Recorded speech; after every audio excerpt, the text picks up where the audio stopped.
I just got off a great call with Rob from Digital Asset News. I'm going to play that in just a second. I'm going to leave a link to him underneath the video and in the comment section.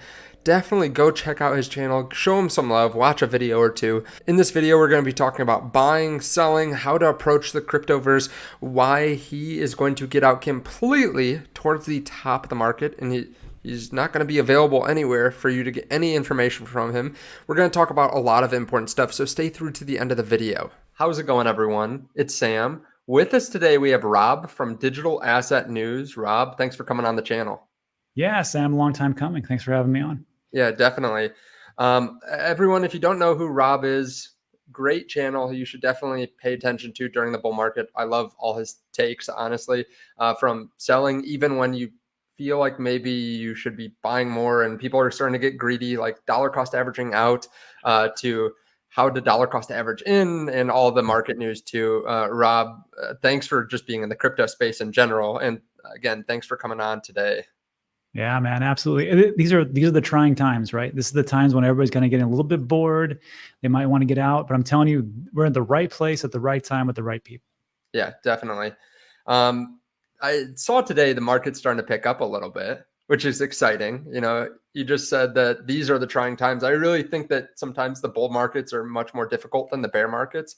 Like at some point in the bear, price falls down and you just don't care. Like Mhm. you have a schedule for when you're going to buy. But during the bull market, you're always wondering, should I be investing more? Should I like start selling? Obviously, Mhm. there's a lot of emotions. How are you working through all this and the excitement of the ETFs and now kind of the boringness afterwards? What do you think? You know, it's a funny thing. Like if this was my first go around, it'd be very difficult. But since I've been here, I've been around since 2017. So this is just par for the course. It's kind of like, okay, well, this is usually what happens. Things get boring. And just to speak to what you said about, it's tough. It's sometimes tougher in the bull market as opposed to the bear because there's action. Actually, whenever there's action, everybody's happy, right? If it goes down super low, there's some people that freak out, but the majority of people are like, it's crypto, it's what's going to do. It's just a Thursday or whatever. And then when it goes up like mightily, then everybody's like, "Oh, great! My bags are pumping." I think one of the hardest times is when we're going sideways, and there's Mhm. nothing really going on. Me personally, I have many flaws. Ask my wife, but one of the flaws that I have is I'm like, I didn't accumulate enough. So when we're going sideways, I'm like, thank God, because there's only so much money that we can actually get in to put into crypto, digital assets, Bitcoin. So like in these times, I feel like, okay, this is good because I can just purchase, I can move things along. We're right about the halving. It's under 70 days now. I think we're going to hit that on April 20th, 2024. And then after that, usually we see some pretty big price appreciation. There may be some dips along the way, but I think, again, right place, right time, right people. Yeah, agreed. I saw some stat today that said that this is pretty much the exact same thing that's happened the last two bull markets in Mm. terms of the timeline from bottom and how high we've moved up from bottom. Like we're up, I think, 170% from bottom, which is right smack dab in the middle of like 140% and 190% the last two cycles. So it's pretty right on pace for what we've done in the past. Yeah, I'm hoping some of the most dangerous words out there. There's four words. It's this time it's different. And every time I hear that, I'm like, oh, okay, we'll see what happens. And there's never really much, major deviation, but there's some little things here and there, right? Like the last cycle we saw, there was a pandemic, the cerveza sickness. Everybody freaked out for a couple of weeks when the actual dip happened around March or so, 2020. Then, of course, what happens? Well, then the Fed comes in and says, you know what, we're going to do quantitative easing and print our way out of this. And they did it. And we had this major run up. And of course, the 4-year cycles remain intact. And it's just like the same thing keeps happening over and over again. We were worried about Ukraine and the war is over there. And of course, now here we are. No one really, says it in the macro sense. And people will say, well, Bitcoin's never been through a war. And then Ukraine comes in. I'm like, well, remember, the United States has been in Afghanistan for over 20 years. We just left not too long ago. So these things happen, money printers happen, recessions happen, and we just keep going. So I'm just, again, I'm happy where we're at. And it seems like we're doing the same thing again. Yeah, definitely. It's almost eerie how similar every cycle is. No matter what you think, it kind of happens the same way. So you mentioned that you were still buying, or that it's nice to have this kind of sideways time so you can buy. What are you buying? How are you buying? I have more questions on this too, I'm sure, but I had some other friends too that knew that I was going to be talking to today, and they wanted to know about this. Exactly what I'm buying? It's a good Uh, question. yeah, Yeah, I can see that. So I'll just share with you exactly what my portfolio looks like. Ta-da! Here it is. So when people think about this, they're like, because on my channel we talk a lot about, we talk about Bitcoin because it's the most interesting for the majority, right? Some people are like, I don't care about Bitcoin, I want to go into altcoins, but in general across the globe, Bitcoin is the number one thing. So we talk about that a lot, but we will also talk about altcoins. Me personally, Bitcoin is the majority of what is in my portfolio. Not because I think that it will outperform altcoins, historically speaking, Sam. Altcoins do quite well. They do quite fantastic. It's just that once you go down that ladder, the risk increases, but then of course, the appreciation can also do well. But for me, it looks like this: Bitcoin over 70%, Ethereum, Solana, Near, Cardano, Avalanche. Link Stacks, because I believe in the Bitcoin ecosystem. Also, I have a little ordinals, which is in the other category of 67 other cryptos that I have, because I'm sometimes a degenerate, and that's just how it is. So we got Stacks, Arbitrum, Mutable X, Inject, Cosmos, Polygon. And the other 67 plus are like, remember like what I said, I've been here since 2017.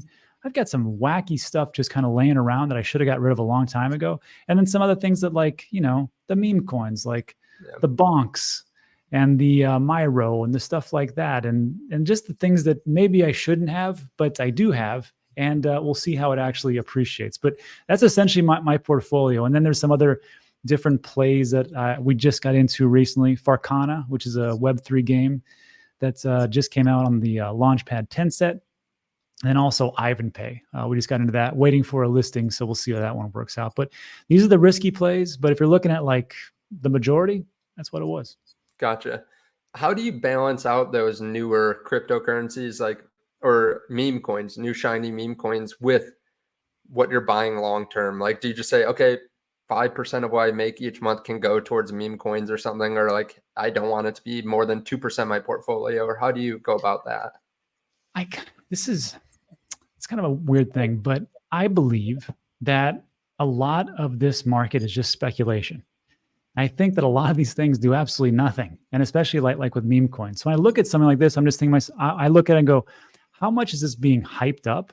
How much are people really talking about this? And I'll say, you know what? I'll throw, a couple $100 in, something like that, right? Some Mhm. people will say, well, I'll put in 5,000 or 10,000 or 50,000. I'm like, that's all Yeah. you have fun. But what I like to do is like throw a little bit of money in there because let's be honest, I have these rules and I have these rules always on my channel. And the first rule is it's all gone, meaning don't invest more than you can afford to lose. So what I do is I just, throw a couple $100 in. Then once it doubles, I'll take a look and go, okay, well, I'm not here just to do a double, but I will take some funds out. So I'll take about, 120% out. So like if it doubles on a 200%, 120%, I'll let the 80% ride. And it Mhm. worked pretty well with Bonk. Bonk I got into very early last year and it worked out pretty well. And that 80% that I left in, rode it all the way up. And I didn't time it perfectly, but pretty darn good. So That's I just awesome. look at like, what it actually does. Like on meme coins, that's just a zero sum game. But the other stuff like helium, I was getting into more recently. I Mhm. think that as far as like a DPIN play, a decentralized physical infrastructure network, I can see that one doing quite well because it actually does something. So I'll just start dollar cost averaging. And again, that's a low percentage of like maybe 3 to 5% of what I dollar cost average every single day and just go from there. Mm. And all the things in my portfolio, I'm either dollar cost averaging still every day, every 3 days, or once a week. Okay. I think a lot of people talk about the buying and the selling. I'm kind of curious, do you have like a holding strategy, like a set amount that you want to hold of your portfolio even through the bull market, or like maybe Bitcoin goes up to 60,000 but you stop buying at 50,000, you just kind of wait throughout that period. What are your thoughts? So I did this two ways because in 2017 I screwed up. I got in when everybody told me that Bitcoin was going to 1 million, and I believed him. I was like, well, John McAfee wouldn't lie to me, and if he says it's going to happen, then it's going to happen, and it didn't happen for some reason. And then that's when I realized I'm like, oh, that's right. The technology hasn't really caught up to mass adoption. So you have people somewhat talking about, but the mass adoption isn't there. And the technology really wasn't there either. So as we move forward, what I did in 2021 is I said, okay, I think based on fractals, if Bitcoin did, a 10x or whatever it was, I believe that Bitcoin go to 150,000. So that was my goal. I said, okay, there's a price point, and then I just did little layers. So this was, in 2018 when Bitcoin was 5,000, 7,000, whatever it was. I said, okay, once it goes up, if it goes to 150,000, what I think is I'll do is around 20,000, I'll take 10% out. Then 40,000, I'll take another 10% out. And then 60,000, I'll take 20% out. And I just kind of ladder, just like how I ladder in, I laddered out. And it worked out great for like Bitcoin, even though it hit 67, 69,000. It worked out great for like Theta and Cardano and Chainlink, but it didn't work out for the other majority of the ones that I had. And I screwed up and I just let them kind of languish. That's why I have 67 plus altcoins in my portfolio that I should have gotten rid of a long time ago. So this one's a little bit different. So what I'm trying to look at is more as the indicators. And everything starts off with Bitcoin. We know Bitcoin goes up and then altcoins follow. Bitcoin has a rally and then altcoins, of course, follow. And then, of course, Bitcoin sells off and then altcoins sell off later. We can look at it in 2017. The height of Bitcoin, I think, was around December 15th, 2017. And then, of course, towards the end of the month, it was already dropped after the CME.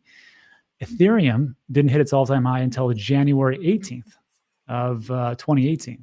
So again, alts, and then they said they started to dissipate from there. So I take a look at it as, okay, well, this time I'm going to do this. I'm going to take a look at the indicators. One of the big things would be NUPL, that not net unrealized profit and loss. And you can do these in two ways. I use a website called lookintobitcoin.com. It's 100% free. I also use Ben's website, Into the Cryptoverse. Great website. I steal all his information, always talk about it on the show, but not everything.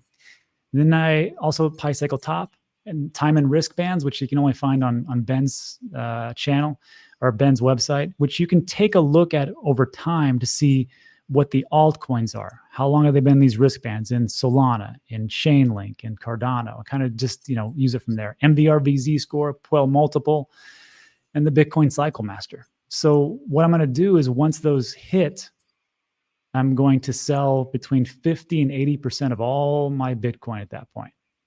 And I'm going to get out. And I'm not going to hit the right. I'm not going to hit the top. I know it. And then after that, I'm just going to take a look at those time and risk bands and start to sell off my altcoins. And I'll sell off between 80% and 100% around that time. And Sam, when that happens, I've said this before in many channel, I will step down from my channel. So I will do one last video and say, this is what I did. I sold this much, this much, this much. Here's everything I sold. And it was a good run, everybody. Thanks. And I step down and I don't come back until the bear market because nobody needs me in the bull market to say, keep buying dips. What they need is for them to say, yeah, there was one guy who said he sold. Maybe I should actually take a look at that. But again, at that point, Sam, all the tourists will be here. Your channel will be inundated with a bunch of people that you don't even want to talk to. And they'll call you a moron because you didn't, diamond hands and you're a paper hands loser or whatever else. And that's essentially what's going to happen. So when that goes, I'm out. And then I'll see everybody in the bear market because that's where millionaires are made, not in the bull market. If you're not here now, I pity you if you get into the height of the bull market like I did in 2017. Yeah. I think that's smart, even just for your own sanity, to jump out before you have to deal with that. I think I'm going to be spending probably 3 minutes every video when people ask if they should be buying, saying, well, I'm selling, but I have a large position. If you don't have any Bitcoin, then maybe you want to add a position. But I'm going to be spending way too much time trying to explain that every video because otherwise I'll have 100 people that say, you told me not to buy. Oh, yeah. Yeah, it's going to be interesting. So I think a lot of people, when they start jumping into crypto too, they don't say, when's the best time to be buying and when's the best time to be selling? They say, hey, I have $1,000. How can I turn it into $10,000? And that's like a sexy video title and stuff like that. But you don't have any goals like that. Like, hey, I have $10,000. I want to turn into 100,000. It's not like you're trying to set arbitrary goals for yourself, right? You're just saying, what can I actually turn this into in a smart, or like trading it smartly.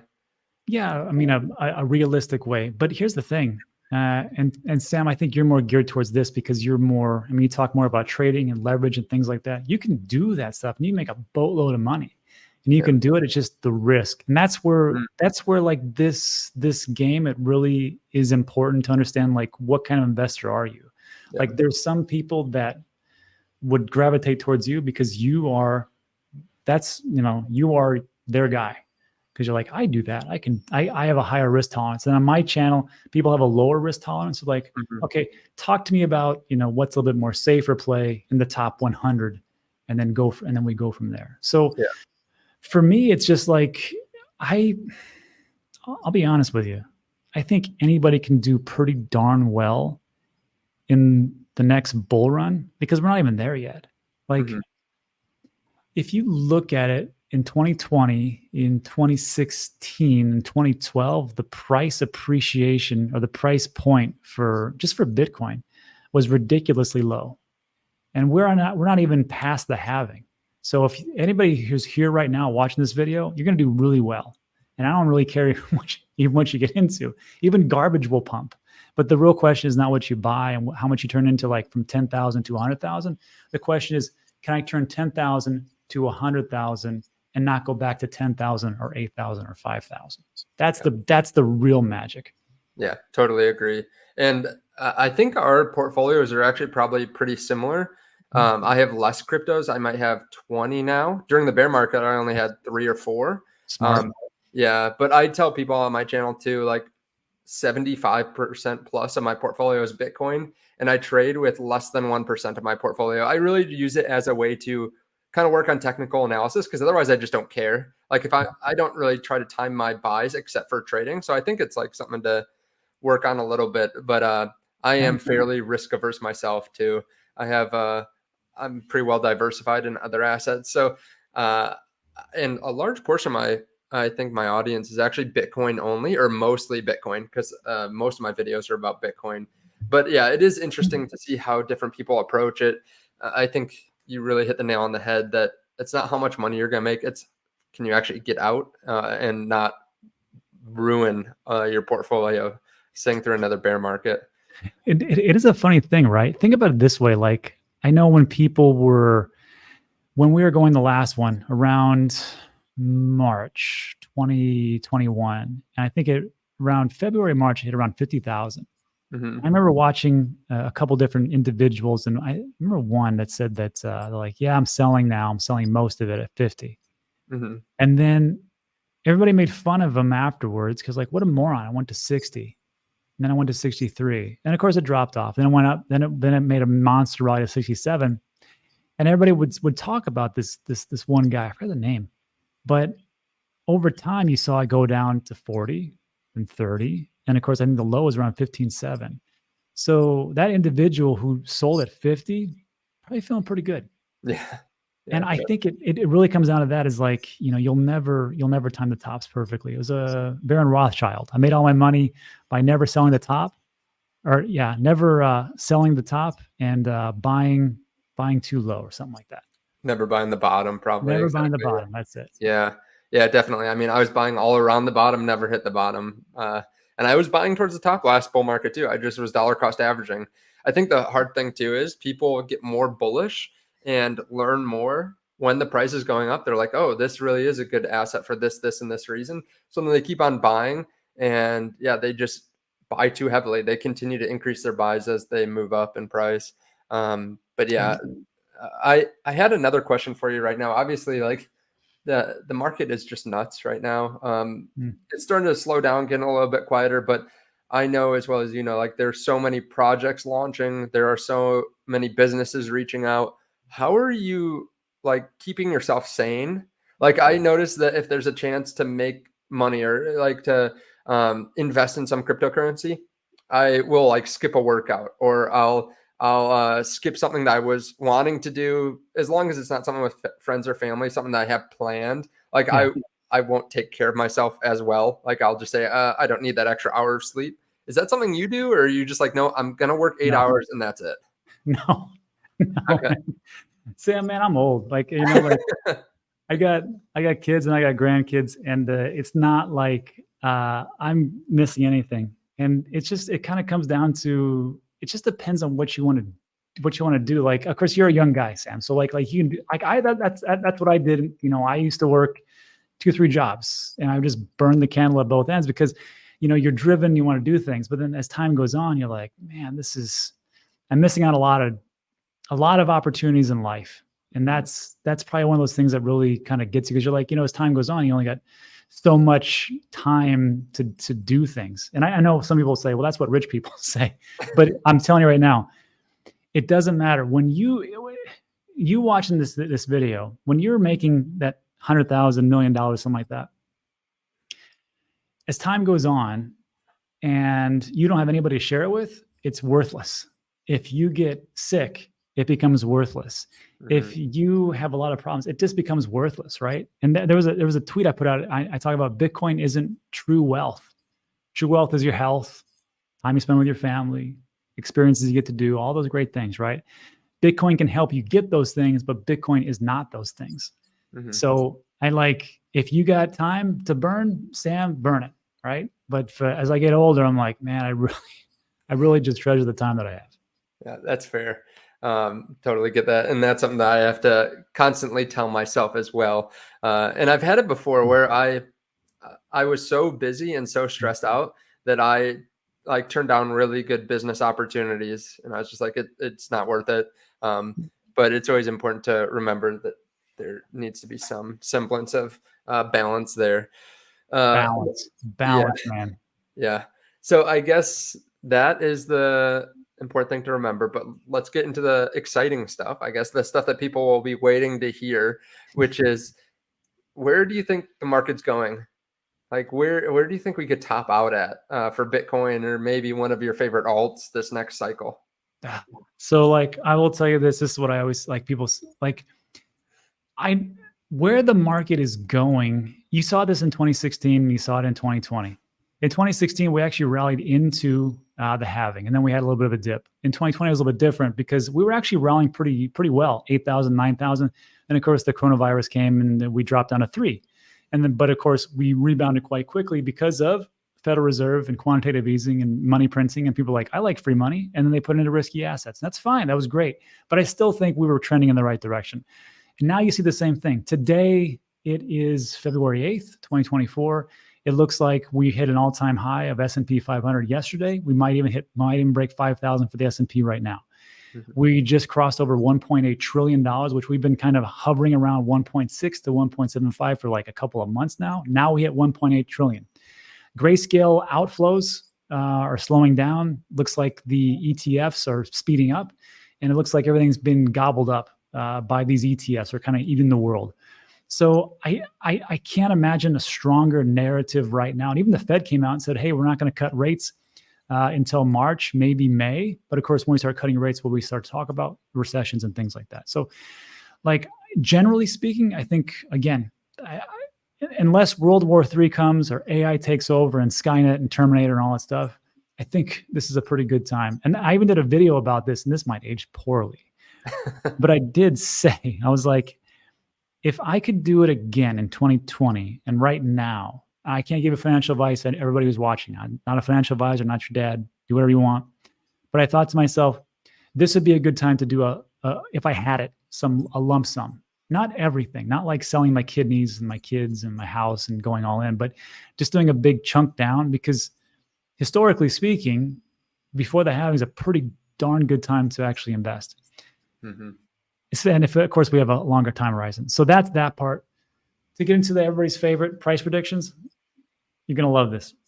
So Bitcoin, I have taken a lot of analysis and taken a look at it, and all my different mistakes and whatever it is. So I know for about 95% certainty that Bitcoin will be between $5 and $500,000. Somewhere in that range, Bitcoin will actually happen. Ethereum, $2. 10,000, somewhere in there. Solana, 50 cents, maybe 350. So No, no, no, not 350, $1,000. So somewhere in those ranges, that's what it'll be. I'm sorry, Sam. I have to do that because like I know people want to hear the price predictions. They're great for videos, but people hate you afterwards because they're like, they never hit that target. Yeah. Or you hit it and then it goes up another 20 or 30% and then they missed out on more money. No, no, no. Well, that one's not so bad. People like when you're more bearish, they're not as pissed off at you as like usual. But if you're like overly bullish, then like I hate this guy's guts because I went all in, Yeah. and he told me it was going to 150,000, and it didn't. So if I'm more bearish, like here's a prime example. I didn't think the spot Bitcoin ETF was going to go through, and I made a bet with Simon Dixon. I said, hey, if it does go through, which I don't think it's going to go through, I'll wear a T-shirt that says "I heart Alex Mashinsky" on your show. And of course, I had to wear that stupid T-shirt, but no one really cared because they're like, hey, the spot ETF was actually approved. So yeah, that's interesting. And I think another time that's happened was with Plan B. Like so many people hated Plan B at the end of beginning the bear market, because he said maybe 100,000, and I think we went to 69,000. Yeah. And when you look at from the bottom, it did a 20x instead of what he said, which was maybe a 30x. Yeah. So like he still was pretty close when you look at it from an exponential standpoint, but like still a large number off. But people weren't in at 3,000, so they didn't see that 20x gain. They got in at 70,000, thinking that they had another easy 50% gain. That's a good point. Yeah, it's a good point. And people like they give him so much guff on the social media channels that I think he stepped away for quite some time. Yeah. But he just did a video a couple days ago, gave a price prediction, had over 100,000 views. So it's like everything gets forgiven as time goes on. Yeah, agreed. So I guess in that same kind of along those same lines, I've done videos before on like why you want to get to 0.1 Bitcoin or 0.28 Bitcoin or 1 Bitcoin. And I've seen those. Those are good videos. I like those. Thanks. Yeah. And I liked making those, and I didn't really know why. Like I knew people liked them. I liked making them myself because they were just interesting, new way of thinking about it, or some metric like every millionaire in the world can't own 0.28 Bitcoin or something. But I had someone else explain it to me. Someone that was like, he actually got in Bitcoin about 10 years ago. I worked with him at a couple Bitcoin companies. He's got a cool channel too. If you ever check it out, it's Brian Harrington. And he put his whole, as I understand, he put his whole life savings in Bitcoin. Like he had $0. He transferred everything into Bitcoin apps. So he got paid in Bitcoin. He spent in Bitcoin. And his whole family was run like that. But he brought it up to me. They really like those videos because it gives people some way of trying to hit a goal. Like it's really boring sometimes in bear markets because like if you start like weightlifting, like it's really fun the first couple times, but then you kind of stall out and you're just like slowly getting better. Sometimes you're getting worse and then you slowly get better. So you set arbitrary goals. Like maybe you want to bench press 100 pounds instead of 95.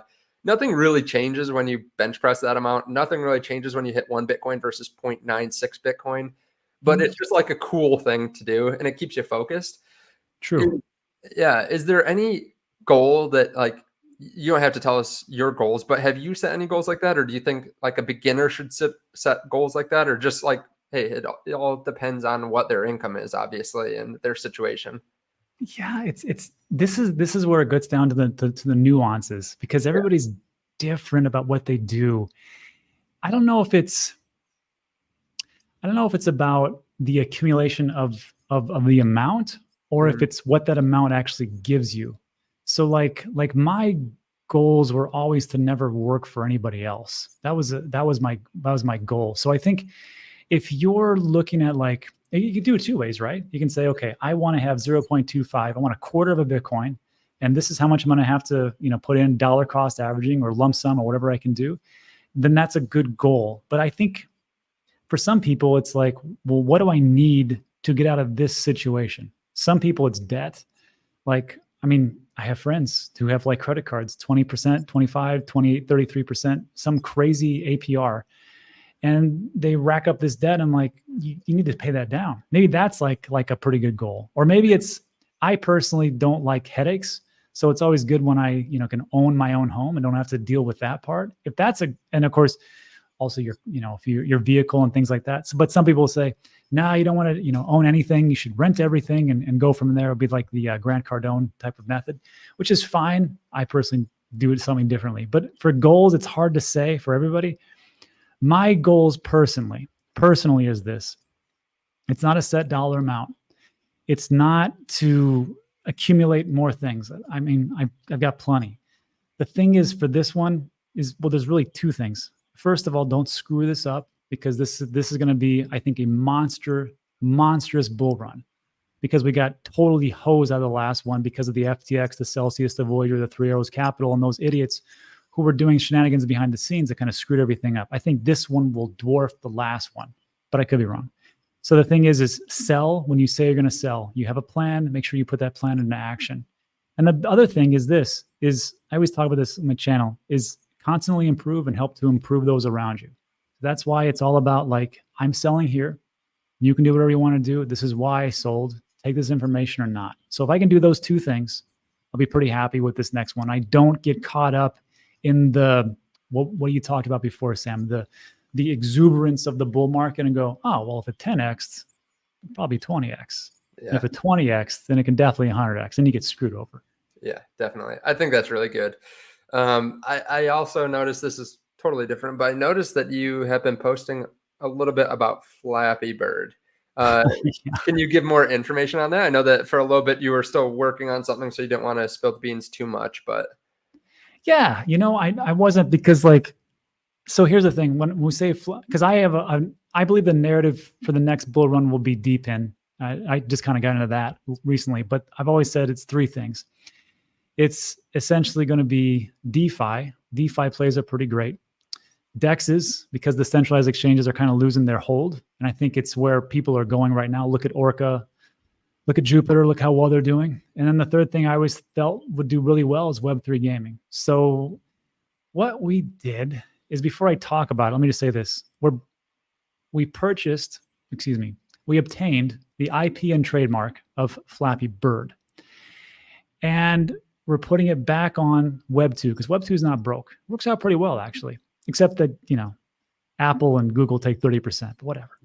So we're going to put that back on Apple and Android, and it's free to play on Web2. And then we're going to port it over to Web3. And that is also going to be free to play. So in both situations, they're free to play. It always pissed me off when I went to go play a game, especially in Web3, like, you got to buy this super expensive NFT, and then it becomes devalued. I'm like, this was a cash grab. This sucks. Yeah. So with Web2 or with Flappy, we said, we're not going to do that. We're just going to make it free to play for both reasons. Now, if, for instance, you say, you know what, I would like to maybe do some other things with Flappy Bird. Maybe I want to own my own digital game assets, which would be like the skins, the traits, and the upgrades. Maybe I want to access new worlds. Maybe I want to gamble on Flappy Bird. Like, I want to race against other people and put a Flap token against it. Maybe we can do that. Or maybe I want to do this thing called stake to earn IP revenue share. Maybe I'll do something like that. And with that, there's a token to do that. But we expect that 92 to 95% will be mostly Web2 players. And we're fine with that. Web2 is not broke. I mean, there's revenue in ads, there's revenue in shutting off the ads and all that stuff. But we think that 2 to 3% will come over to Web3. And we're going to make it super simple, because there'll be a non-custodial wallet in the background that they'll create with just like how you do with any other website. You put in your socials, like your Gmail, or connected to some other social account. Wallet gets made. You then own your digital game assets. Some people might call them NFTs. And that will be your skins that you can trade on our marketplace or do a bunch of other things. So it depends on what you want to do. We just want to make it easy. And since Flappy Bird it had almost 100 million downloads over like a month time frame in 2014, we think it's time to bring it back and then put it on the blockchain so it never gets taken away. Yeah. Can you remind me why it got taken down in the first place? So that's something that nobody really knows. Okay. So there's been a couple of theories. One is that the developer, he was getting death threats because people were saying that it was ruining their lives because he was using it. They were using it too much. That's one theory. Second theory was there was going to be a lawsuit from Nintendo to Flappy Bird. Because if you've ever played Flappy Bird, those pipes look a lot alike like Super Mario Brothers. Yeah. So it might have been that. And there's a host of other theories of why it was taken down. But regardless, it was taken down by a centralized authority and it was never put back up. That's why you had a bunch of clones that came out that weren't near as good. And that's why we're going to bring it back after registering it with the US Patent and Trademark Office. Nice. Yeah, I'll be talking about it on my channel too. And I think the important thing is, like, I don't have any ownership interest. I don't have any tokens or anything like that. But I like bringing attention to projects and companies that are actually doing something useful in the crypto space, that aren't just rug pulls, that have good people behind them and actually have people that want to use it, like normal users too, not just some developer or someone that's really deep into crypto that knows how to use something. Like, I am not very techy. So something like this is really helpful because I don't need to know a lot to get started with it. So yeah. Sorry, Sam, but it's a simple game. And what we're going to do is everybody seems to like airdrops. So we've already lined up 100 different communities, and Sam, you guys can come in too. We'll give every community a password. You go to the website, usually on your phone. It works a lot better on your phone. Okay. And then you can actually play the Flappy Bird game. And then from there, everybody who accumulates points, that'll go towards your overall amount that you have. So like, let's say that, Sam, you go there and you play and you get through 2 pipes. That's 2 points for you. Then Jennifer, whoever is in your community, she makes it through 5 points. So now you got 7 points total. At the end of the week, we'll tally up all the different points for all the different communities, and we'll give away up to 10 million Flap tokens for free. And we'll do that for the next 4 weeks, and that'll start in probably next week. Okay. Now, if I just play it over and over for 24 hours, does that accumulate, or is it just the best score from each individual? It accumulates. All so right. if you want to go that deep, you can go that deep, and we will reward the communities that do that, but they are crazy. But if they do that, hey, it's fine, because some people love it. Like one of our founders, he got a high score of 608. And I was like, I don't know how you do it, because I get to 18. I'm like, that's as good as I can get. But if anybody, that's the whole thing. If your community comes in, they're like, we want to help Sam, my financial friend, and we want to get you guys to the very top of the leaderboard, which will all be displayed every day. Have at it. Yeah. And you guys have some big communities on there too, if I remember right? Like a lot of NFT communities. Yeah. So we got, they'll all be revealed next week, but we got a lot of different people, and a lot of people that are on YouTube, and a lot of people that are in the X verse. And it should be a very lively competition to see who can actually get the most points and rally their communities. But again, the airdrop will be for free, and it should be fun times. Okay. Well, great. I think that's everything that I really wanted to talk about with the market, at least right now. I'd love to do this again once a little bit of time passes, when there's some more news. Is there anything that you want to specifically talk about, or any advice that you might have for someone in the market or someone new or anything like that?